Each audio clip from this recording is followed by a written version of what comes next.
Welcome to the OnScript podcast, your home for world-class conversations on scripture and theology, where you get to meet some of the best in the field. Visit us at onscript.study. Say hello on Twitter at OnScriptPodcast and stop by our Facebook page at facebook.com/OnScript. Welcome back, OnScript listeners. I'm Matt Lynch, and we have something different for you today.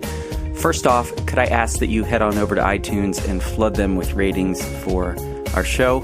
If you've already given a rating, there's nothing stopping you from hacking into your kid's account to give us another. It's for a good cause. Second, we have a different sort of episode this week. Chris Tilling is going to be sharing a paper he gave at Princeton Theological Seminary a few months back, and we're releasing 2 episodes this week. So we're taking that discussion of Chris's and splitting it in 2 so you can digest it in bite-sized chunks.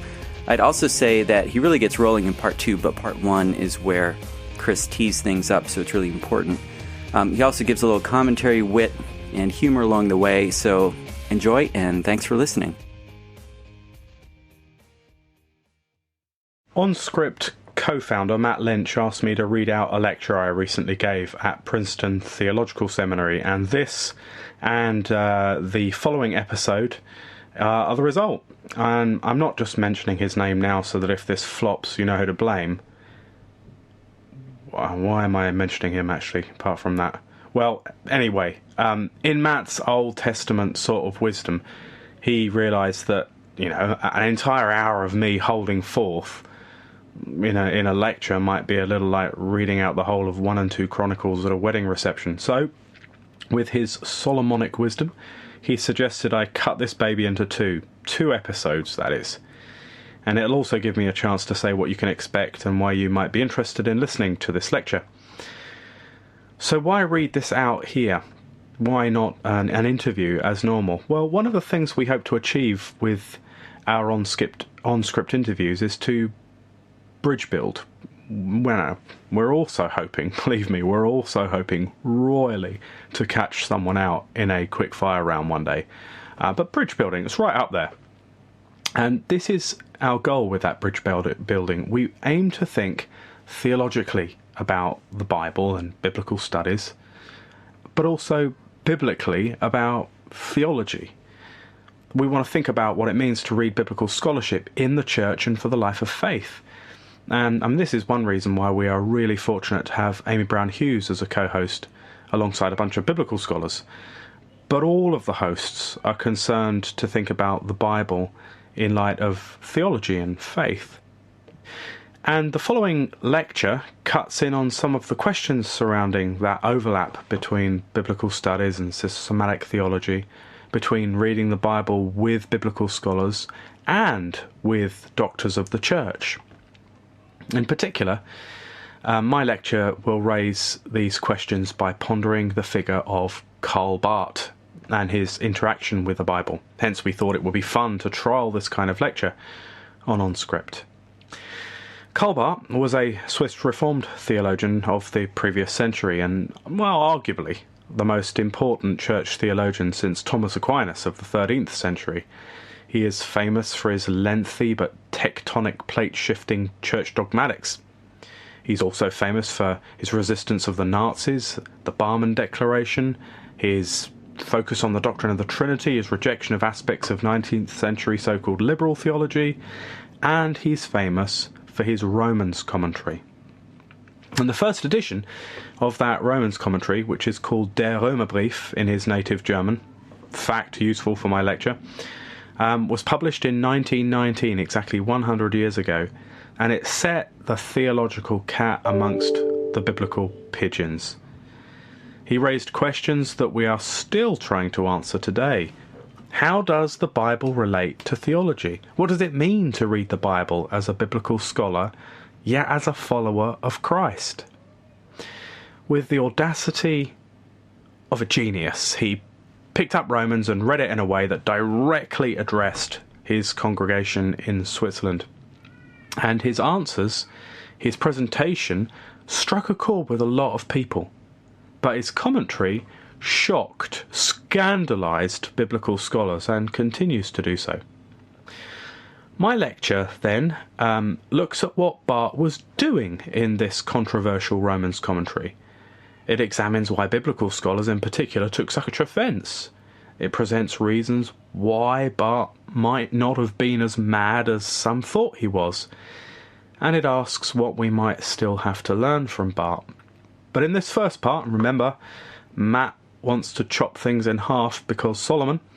In this first part, I get into Barth's famous commentary and ask why biblical scholars might think the theologian Barth was a bit of a jobby. Why scholars of the Bible who read the original languages closely and examine historical background and such like might think Barth was a bit of a nutter. We will nut-jobify Barth, so to speak. So without further ado, let me begin with the recording. This is Chris Tilling, one of your on-script hosts for a rather unusual podcast.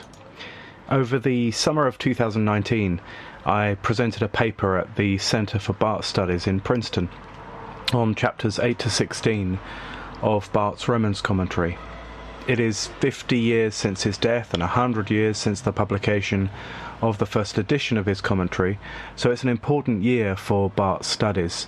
And his Romans commentary is one of those must-reads for students of theology. It was once called a bombshell on the playground of theologians. But what might a modern New Testament scholar, like me, make of Barth's work? What might biblical scholarship still have to learn from Barth? Well, this paper explores these themes by looking at what New Testament scholars might do when reading Romans 8 to 16. I then look at the problems biblical scholars might have with Barth's strange commentary. But as we shall see, Barth has more to offer contemporary biblical studies than might first be obvious. Exploring Barth's work is not only a lot of fun, but will also shed light on the relationship between biblical scholarship and the claims of systematic theology. And if you've been following some of our podcasts in the last few months, then you'll see that that is a rather dominant thread and theme across all kinds of interviews that we've had with authors. Of course, for those of you desperate to watch me reading out this paper, with a few more elaborative comments, I've uploaded a few YouTube videos. But if you wish to forego the eye candy and listen merely to my dulcet tones, the following is for you. The paper is entitled Encountering the Otherness of Barth. A New Testament scholar reads Der Römerbrief, chapters 8 to 16. Actually, before I get started, it is worthwhile pointing out that I'm assuming certain knowledge of Barth and his Romans commentary. Let me just briefly say that in 1919 he published the first edition, but most people know Barth's Romans commentary from the 1922, the second edition, which Barth radically rewrote in light of a different understanding of the relationship between time and eternity, among other things. That's enough background information. I began this paper by expressing my gratitude to the organisers, as you would, but I wanted actually to indulge a personal aside to start, because Karl Barth has played a key part in my own personal and theological development. Having emerged from a very conservative evangelical background, the process of beginning doctoral studies while living in Germany painfully exposed some of the unhealthy and problematic commitments I had vis-à-vis theology's subject, the nature of Holy Scriptures, ecclesial exclusivism, and much more besides. Indeed, surrounded now by what I consider to be unsound theologians in Tübingen, my faith spiraled into a season of anguished doubt. Burdened by ever-renewed attempts to justify my received Christian faith on this or that metaphysical basis, all of which could not bear the weight which I was placing upon them. Barth's theology slowly entered the fray, and in one particular Christmas service in the local Landeskirche, it dawned upon me that my doubts and struggles were the symptom of a theology in which I took myself too seriously. I'd forgotten my place, that God is God. Karl Barth's emphasis on the freedom of God in Revelation both destroys our crumbling citadels and points to the rebuilding of something else completely, that hangs in thin air, suspended by nothing but God's grace. Following these events, a friend kindly gifted me many of the Gesamtausgabe, plus the entire kirchliche Dogmatik, and that's the church dogmatics. And so began my journey with Barth, which then shaped my academic engagement with Paul in profound ways. That we ended up naming our son Karl Lucas reflects something of the personal nature of my engagement with Barth. But this is not to say that I am a Barth expert. Alas, I am a Barth dilettante. So in the paper that I am about to read to you, I offer my thoughts regarding Barth's commentary on Romans 8 to 16 as a Pauline New Testament specialist. In part 1, I will begin by cataloguing some concerns New Testament scholars might have when reading Barth's commentary, and as we shall see, there are quite a few. After presenting a response to some of these concerns in part 2, I will then turn the tables, asking what Barth's commentary can teach New Testament specialists. And I will finish up by asking what Barth's commentary actually is. So part 1, shocking the New Testament guild. And now for some New Testament scholar speech in character. When reading Barth's commentary, I try to speak for the guild, both when I agree and where I find their projected objections to Barth short-sighted, myopic and dusty, so this section should be assessed retrospectively. But simply put, the New Testament scholar is immediately confronted with what looks like a different game altogether. I mean, what might a biblical scholar do when engaging Romans 8 to 16? This will help us, orientate ourselves when we're looking at Barth's approach. But first, they will want to ascertain the extent of this or that pericope. That is, to make a case, say, that the first 8 verses of chapter 8 of Romans is the first section of chapter 8 rather than the first 13 verses, and so on. They will seek to account for the particular contingent circumstances driving this or that rhetorical section or subsection. Typically, having established text critical issues, Romans commentaries will then dive into some of the exegetical conundrums. For example, starting in Romans 8, the commentator will weigh up the various arguments for and against whether the law of the Spirit of life, that's in 8 verse 2, the law of the Spirit of life means that law is here to be understood as principle or as Torah. It will comment on the awkward Greek syntax of the phrase, the impossibility of the law, that's in verse 3, seeking to establish its grammatical function. It will ask to what extent the phrase peri amatias, that's in 8.3 again, relates to the Levitical sin offering, or whether it's simply sin. Of course, much energy will be spent on establishing to what extent the law of sin and death, that's in 8 verse 2, can be read in ways that correspond to the concerns of the Paul within Judaism or New Perspective on Second Temple Judaism schools, whether, that is, Paul refers here to something other than the Jewish Torah in toto, because it sounds pretty suspicious, the law of sin and death, and what you're trying to say about the Torah. Turning to Romans 9 to 11, biblical scholars are sensitive to the particularity and persistence of Israel in God's covenant purposes. The spectre of supersessionism, it's a buzzword, will play a controlling role. Perhaps in Romans 13, Paul's politics and the extent to which the imperial cult should be seen as a foil for Paul's rhetoric will be foregrounded, while the repeated language of honour in this and other chapters causes New Testament scholarship to plumb the findings of social anthropologists, analysing the Mediterranean social script relating to honour and shame, purity and pollution and such like, to shed light on texts, and this is crucial, to shed light on texts which are defined as addressed to people unlike us. Underlying much of this is the concern to establish academic credibility. This isn't devotional, thereby setting the project of biblical commentary writing in terms of disinterested or even objective scholarship, even if lip service is usually given to more nuanced hermeneutical realities in an introduction. But in all places there remains the concern to avoid one of the greatest sins in biblical scholarship, anachronism, and its partner, ethnocentrism. Indeed, the extent to which we see ourselves as those addressed by Paul is the extent to which we are undermining the historical particularity and otherness of Paul's audience, importing ourselves and our concerns illegitimately into the text. So in sum, what is a biblical scholar doing when they're engaging Romans 8 to 16?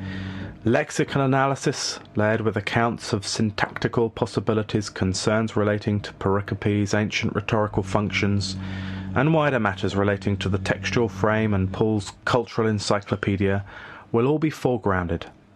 And to do otherwise would be to abdicate the task of commentary writing. So much for biblical scholarship. Turning to Barth's Römerbrief, then, the New Testament scholar will worry about quite a few things. And what I'm going to do in the following is go through Barth's commentary, chapters 8 to 16, pulling on threads that will cause biblical scholars to worry, sometimes intensely, and sometimes those threads will lead me to pull on larger themes across the entire commentary. But the structure of what I'm about to write out is dominated largely by Barth's own commentary on chapters 8 to 16. So what do we find then in Barth's Römerbrief? Well, instead of assessing various accounts of the extent of this or that textual chunk, divisions are simply made, and without comment. Barth simply divides the first 10 verses of chapter 8 from verses 11 to 27 of chapter 8, for example. Barth doesn't even mention some of the pressing lexical and grammatical concerns that I mentioned earlier, the kind of questions that biblical scholars might busy themselves with. Nor does he do that elsewhere, really. In chapters 8 to 16, on the law of the Spirit language, Barth simply asserts this law is the Spirit. At least he does in the second edition of his Romans commentary. And remember, I said there are two commentaries that Barth produced, and they're both very different. The English translation that many work from, the Hoskins translation, is based on the 1922 version. I'm going to be making reference to both the 1919 and 1922 versions of his Romans commentary. What is more, Barth does not comment on the whole text, but focuses only on certain sections or phrases, and this is amplified in the second edition. Other phrases are simply ignored, suggesting that the reader and their concerns are overwhelming the text in an act of hermeneutical violence. Rather than a stance of objective distance, Barth regularly uses first-person pronouns, which act to include him and his readers within the Pauline address. Christ is our freedom, says Barth. He is our advance beyond the frontier of human life. This is in comment on 8:10. And then page after page of we this and our that. The almost sermonic nature of Barth's rhetoric is jarring. Rather than a careful weighing up of interpretive options, the style is more expressionist, as has often been pointed out.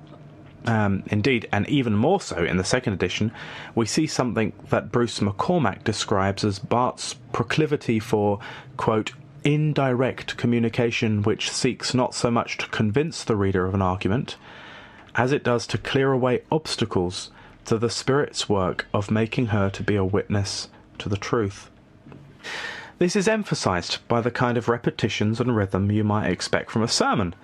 Commenting on the phrase, God sent his own son, Barth's paragraphs convey something of his excitement.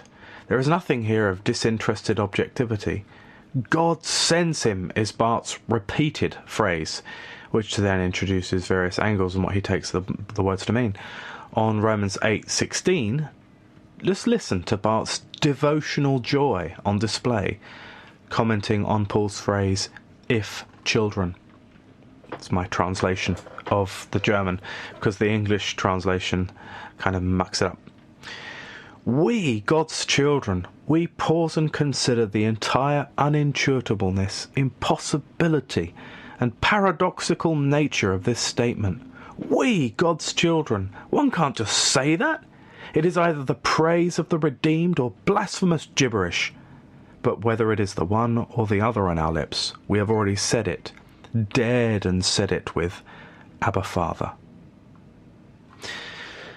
Or again, Barth speaks of that act of thinking, which is identical with, quote, that proper worship of God, with that once and for all bowed adoration of God. This kind of language is not so easy to find in the first edition of the Romans commentary, by the way. And that suggests to me that we shouldn't speak too hastily of the first edition, Barth's first edition, as joyful, and the second edition as angry, as is common. The examples I've just given are not in the first edition, which is by contrast duller, lacking the vibrancy of the 1922 edition. The second edition is fervent, not simply angry, and compare Barth's advice as to how to witness to the revolution, capital R revolution, this comes later in the commentary, by not becoming angry. And perhaps scholars of Barth might learn something from the synoptic problem. Why not create a synopsis of at least the 1919 and 1922 versions side by side, which might help trace Barth's development more clearly? Anyway, that was digression, shameless digression. What else might the biblical scholar stumble over when reading Barth's commentary? Our key dialogue partners will be other biblical scholars, in the main. But in Der Römerbrief, there is little by way of such interaction, much less so actually in the 1922 version than in the 1919 version. Instead, long passages are drawn from Luther or Calvin, and the text is peppered with references to Kierkegaard. Note how I pronounced it right there. That's intellectual bonus points. Admittedly, occasional mention is made of Ulicher, usually critically, and he was a biblical scholar, but either way, it makes for an odd commentary. Further, his use of intertexts are selective and problematic. What I mean by intertexts is the way in which Paul will use Old Testament passages in order to make his argument. Intertextuality being a key part of the fabric of Paul's letters. Anyway, back to the paper. Here's an example. When commenting on 8:11, Barth makes happy reference to 1 Timothy 6:16, even though this is a disputed Pauline text and later than Romans. Why not point to pertinent intertexts such as Ecclesiastes 7:13, Psalm 70:20, and so on, at least for 8:11? The intertexts he appeals to in comment on Christ not pleasing himself, that's in Romans 15:3, are wide and, let us say, creative.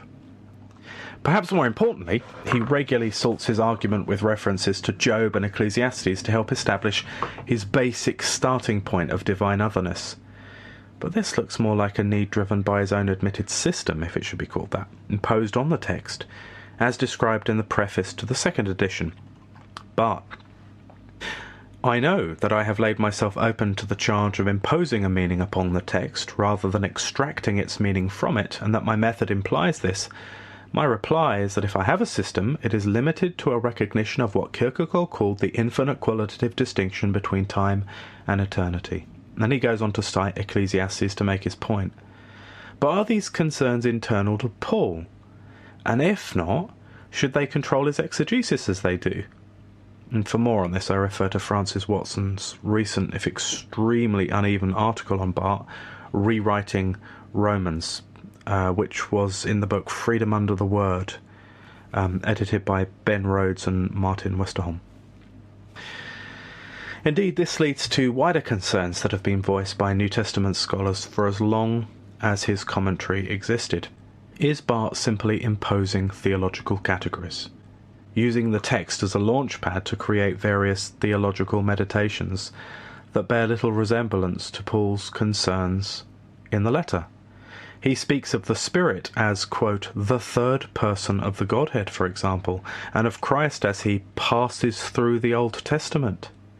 The Jesus is, he notes in passing, quote, very God and very man, born of the Virgin Mary.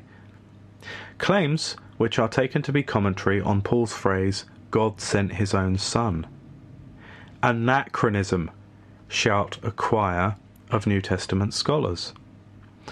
Indeed, this dovetails with the influence of philosophically related themes in his commentary, particularly as it pertains to epistemology and time, which are correlated to the fundamental theological determination driving both Romans commentaries. On the one hand, and especially in the second edition, the terms time and eternity are deployed to maintain God's deity, and precisely so in his gracious self-revelation.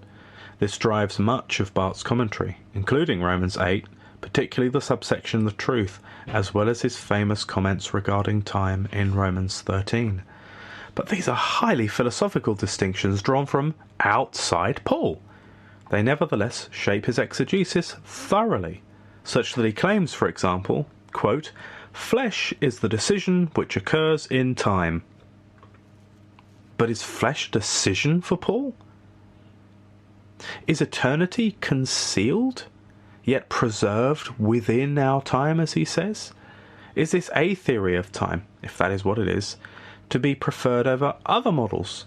And how can we expect this to be internal to Paul? If it isn't, how legitimate is it to impose these structures to shape the exegetical work, and so profoundly? Of course, epistemology is related to Barth's overriding concern to negate all human possibilities, to maintain God's sovereignty in revelation. Page after page takes Paul's language, switches the terms of discussion, and then makes it about the lack of human epistemic capabilities with regard to eternity. So the Spirit, Barth declares, is truth, and there is no, quote, objective observation of the truth.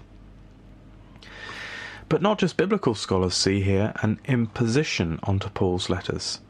Alistair McGrath reasons that Barth has an inordinate stress on epistemological matters rather than those soteriological, which he thinks are in Paul.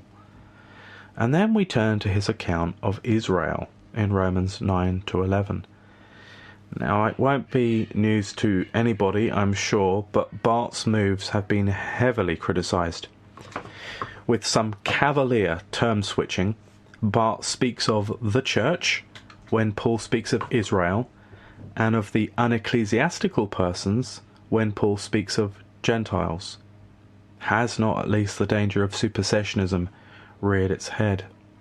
I'll come back to what is meant by supersessionism later. Term switching, I note in passing, is not an uncommon move for Barth. The same issue arises in his reading of the weak and the strong in the lengthy section entitled The Crisis of Human Freedom and Detachment, which is essentially most of chapter 15 and all of chapter 14. One might also point to the preponderance of the language of guilt and forgiveness throughout Barth's commentaries. But this kind of language is periphery in Paul at best.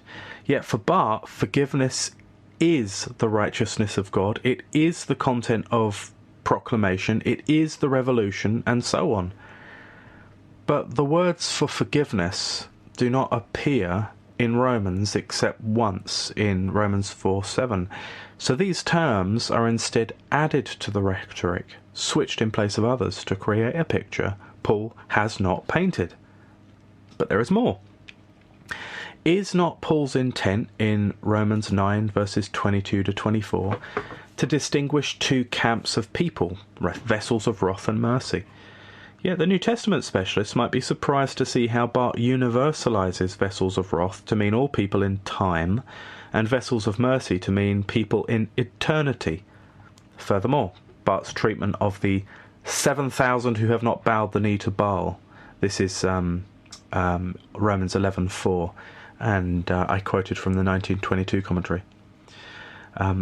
Barth's treatment of that verse explicitly runs, as he admits, contrary to the plain meaning of the text. Let's think about that for a minute. Contrary to the plain meaning of the text. I'm quoting him. While Paul seems to want to suggest that even in Elijah's day, which was one of the worst periods of national apostasy, as Kino notes, God has not left Elijah alone. The point is, God did not and will not abandon Israel. But consciously reads the text in light of what, quote, the word of God reveals here, close quote. Such, and this is his answer, such that Paul does not literally mean 7,000, but rather, quote, the invisible church of Jacob, for which there is no limit.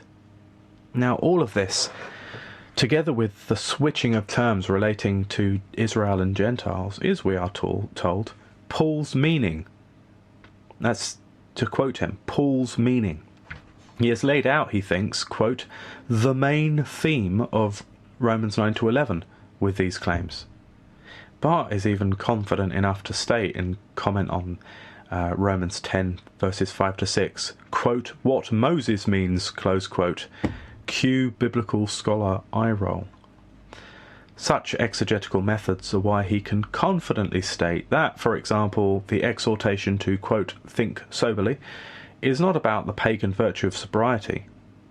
But this will not explain why Paul at this point seems to make explicit recourse to a phrase deployed in classical pagan literature, rather than a term typical of his own era. Is it possible that one of Barth's most significant foils, pietism, is determining the exegesis? Yet this decision on the meaning of thinking soberly organises his exegesis for a few pages. Barth's account of ethics across these pages is also rather thin, as has been pointed out by others, and Barth's ethics becomes far richer in just a few years. But either way, the lack of specificity here is somewhat ironic, given Paul's fulsome and concrete exhortations throughout these chapters. Barth's categorization of these chapters, and that's chapters 12 to 13, in terms of a chiasm, is very much in the domain of New Testament scholarly interests. He speaks of positive ethics, then negative ethics, then the great negative possibility, and then the great positive possibility. So we've got some kind of chiasm here. But I haven't found other commentaries that follow Barth on this point, and I suspect that the content of the text does not allow for such neat distinctions and categories. Additionally, the structuring of this section in terms of the distinction between eros and agape imports language Paul did not use, namely eros. Eros is, as far as I know, only used once in the Septuagint in Proverbs. So biblical scholars who deploy anthropological studies may sneer, pointing out that Barth's procedure is etic, that is, uses language external to Paul to structure exegesis. Better would be to use language Paul himself emphasizes, facilitating an emic analysis from within Paul's discursive world. Now, of course, this line of criticism could be levelled at various other points at Barth's commentary, such as at the role of, quote, "the one, the many, and the all," close quote, which structures much of what Barth says in these chapters relating to ethics. John Barclay's analysis of Paul will also balk at the notion that an ethical action to be such, quote, "must be an unconditional, genuine preference which expects nothing in return," close quote.